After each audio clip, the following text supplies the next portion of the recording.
और अब तक जेलेंस्की जिस दोस्त पर सबसे ज्यादा भरोसा करते थे, उसी ने जेलेंस्की को धोखा दे दिया है। हथियार के नाम पर यूक्रेन को एक देश ने कबाड़ सप्लाई किया है।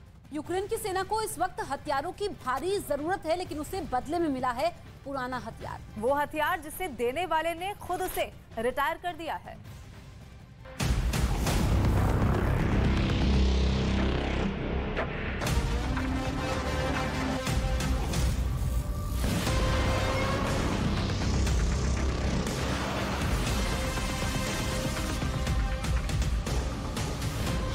ज़ेलेंस्की के सबसे बड़े दोस्त ने ही दगा दे दिया। ज़ेलेंस्की की पीठ में छुरा घोंप दिया है।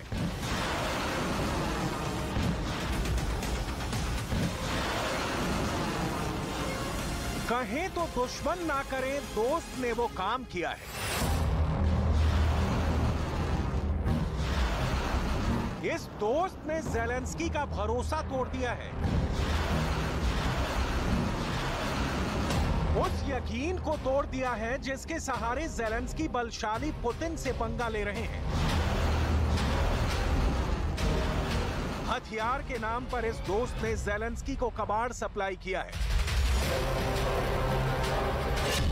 ज़ेलेंस्की को किस देश ने कबाड़ में डाल दिए जाने वाले एयर डिफेंस सिस्टम की सप्लाई की है? यूरोप के किस देश ने ज़ेलेंस्की को इतना बड़ा धोखा दिया है?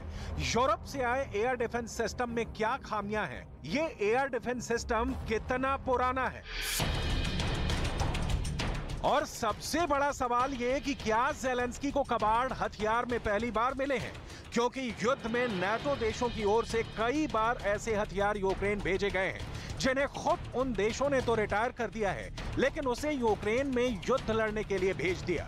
ज़ेलेंस्की इन हथियारों का क्या करेंगे या कबाड़ में डाल देंगे? हमने यूक्रेन को अब तक मिले सारे एयर डिफेंस सिस्टम के इंटरनेट पर जांच की। जर्मनी ने यूक्रेन को अपना best IRIS SLM air defence system दिया है। ये एयर डिफेंस सिस्टम हमला करने वाले हेलीकॉप्टरों, विमानों, क्रूज मिसाइलों या रॉकेटों से बचाव के लिए मिसाइल दागता है। एक सिस्टम से मध्यम आकार के एक शहर की रक्षा की जा सकती है। SLM 20 किलोमीटर की ऊंचाई और 40 किलोमीटर की दूरी तक के रेंज में लक्ष्य को अपना निशाना बना सकता है। यूक्रेनी सैनिकों को इस एयर डिफेंस सिस्टम के लिए जर्मनी में ट्रेनिंग दी गई है। ये एयर डिफेंस सिस्टम मोबाइल है और शत्रु अगर इसका ठिकाना जान ले तो आसानी से इसकी जगह बदली जा सकती है। जर्मनी के इस एयर डिफेंस सिस्टम को लेकर शक की गुंजाइश नहीं हो सकती। तो क्या किसी और देश ने ज़ेलेंस्की को एयर डिफेंस सिस्टम के नाम पर कूड़ा देकर ठग लिया? जर्मनी के बाद ब्रिटेन यूरोप का दूसरा देश है जिसने ज़ेलेंस्की को एयर डिफेंस सिस्टम दिए हैं। ब्रिटेन ने यूक्रेन को star streak air defence system दिए हैं। ये शॉर्ट रेंज में नीचे उड़ान भरने वाले विमानों को भेदने में कारगर है। ये man portable air defence system है। स्टार स्ट्रीक मिसाइल की रेंज 3 से 7 किलोमीटर तक होती है। यूक्रेन की सेना इस वक्त इसी स्टार स्ट्रीक सिस्टम से रूस की सेना को निशाना बना रही है। मतलब ये सिस्टम भी ज़ेलेंस्की के बहुत काम आ रहा है। सवाल है, ना जर्मनी ने ना ब्रिटेन ने धोखा दिया, तो फिर किसने ज़ेलेंस्की को पुराने हथियार चिपका दिए? क्योंकि इजराइल ने आयरन डोम एयर डिफेंस सिस्टम देने से इनकार कर दिया था।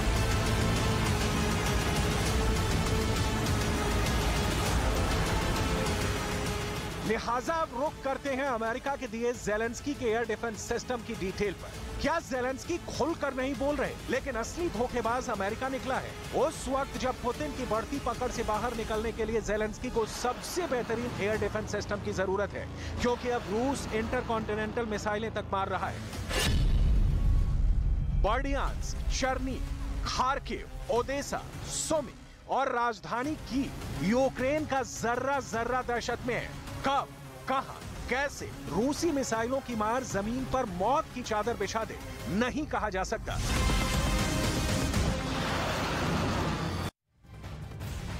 तो जंग के बीच यूक्रेन यूरोप और अमेरिका के हथियार खपाने का डंपिंग ग्राउंड बन गया है। दावा ये किया गया है कि सुरक्षा के नाम पर ज़ेलेंस्की को पुराने हथियार थमाए जा रहे हैं, और जिसका नतीजा युद्ध के मैदान में ज़ेलेंस्की को भुगतना पड़ रहा है। ज़ेलेंस्की यूरोप के दोहरे रवैये के पुराने शिकार हैं। लेपर्ड के नाम पर भी जर्मनी ने कुछ ऐसा ही किया।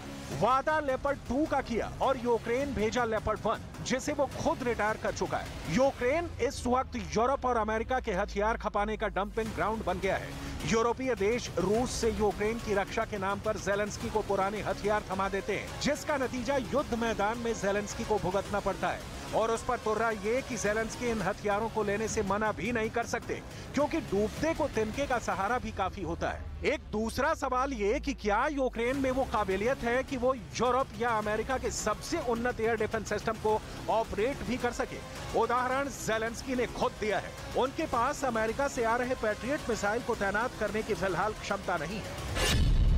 अमेरिका के पैट्रियट एयर डिफेंस का रेडार 110 से 130 किलोमीटर की रेंज में लड़ाकू विमान, 160 से 190 किलोमीटर की रेंज में बम वर्षक, 85 से 100 किलोमीटर की रेंज में मिसाइल, 60 से 70 किलोमीटर की रेंज में मिसाइल के वार हेड का पता लगाता है। पैट्रियट लंबी दूरी का एयर डिफेंस मिसाइल सिस्टम है। वर्तमान में अमेरिकी सेना पैट्रियट मिसाइल डिफेंस सिस्टम के अलग अलग वेरिएंट के 1100 से ज्यादा लॉन्चरों का इस्तेमाल करती है। वर्तमान में पैट्रियट के एडवांस वेरिएंट 14 देशों की सेना में शामिल है। पैट्रियट बहुत कामयाब है।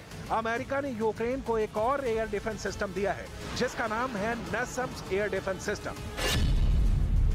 NASAMS के लॉन्चर में 6 खाने होते हैं। हर खाने में 2-2 मिसाइलें तैनात की जा सकती हैं, यानी एक लॉन्चर से 12 मिसाइलें छूट सकती हैं, जिसकी रेंज 30 से 50 किलोमीटर है। यानी मिसाइल इतनी दूर पर मौजूद दुश्मन के हेलीकॉप्टर, ड्रोन, फाइटर जेट, विमान या क्रूज मिसाइलों को मारकर गिरा सकती है। इस मिसाइल सिस्टम का रेडार दुश्मन के टारगेट को 120 किलोमीटर दूर से ही पकड़ लेता है।